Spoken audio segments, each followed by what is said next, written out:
ఈరోజు వాగ్దానంగా పరిశుద్ధ గ్రంథాలు తెరిచి 118వ కీర్తన 6వ చరణాన్ని మనం చూస్తే, యెహోవా నా పక్షముననున్నాడు, నేను భయపడను. దేవుని నామానికి స్తోత్రం కలుగును గాక. భక్తుడైన దావీదు అంటున్నాడు, యెహోవా నా పక్షముననున్నాడు, నేను భయపడను అని తెలియజేస్తున్నాడు. యెహోవా దయాళుడు, ఆయనకు కృతజ్ఞతాస్తుతులు చెల్లించండి అని ప్రభువును స్తుతిస్తూ, యెహోవా నా పక్షముననున్నాడు అనేటువంటి విషయాన్ని భక్తుడు తెలియజేస్తున్నాడు. నా పక్షమున సైన్యాధిపతులున్నారు, నా పక్షమున గొప్ప యుద్ధ నైపుణ్యత కలిగినటువంటి సైన్యం ఉంది, నా పక్షమున నా వారున్నారు అనేటువంటి విషయాన్ని భక్తుడు తెలియచేయట్లేదు. కానీ దావీదు దేవుని మీద ఆనుకొని నా పక్షమున యెహోవా ఉన్నాడు అనేటువంటి మాటను, అందుకే నేను భయపడను. నా పక్షంగా ఎవరున్నారో తెలుసా?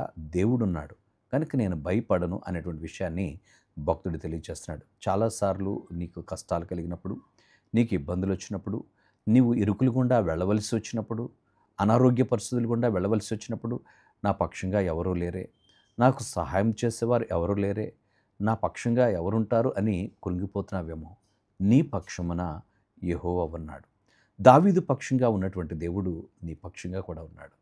కనుక ప్రభునందు ప్రియ సహోదరి సహోదరుడా, నాకు ఎవరూ లేరు, నా పక్షమున ఎవరూ లేరు, నా బంధువులు కానీ నా స్నేహితులు కానీ ఎవరూ లేరు, నేను ఒంటరిని అని వాపోతున్నావా? నీ పక్షంగా నీ దేవుడైన యెహోవా ఉన్నాడు. కనుక నువ్వు భయపడనక్కర్లేదు. ప్రభు మీద ఆనుకున్నప్పుడు నీవు కూడా దావీదు వలె ఈ మాటలు చెప్పగలవు. కానీ నీవు స్నేహితుల మీద ఆనుకుంటున్నావు, నీవు నీ బంధువుల మీద ఆనుకుంటున్నావు, కనుకనే నాకెవరూ లేరు అనేటువంటి భయముతో, ఆందోళనతో నీ జీవితాన్ని కొనసాగిస్తూ ఉన్నావు.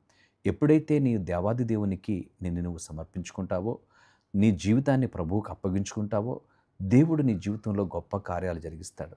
ఆయన తన కృపచేత నిన్ను బలపరిచి నీ పక్షంగా ఉండి ఆయన నిన్ను నడిపించేవాడు. అట్టి దేవునికి మనల్ని మనం అప్పగించుకుని ప్రార్థన చేద్దాం.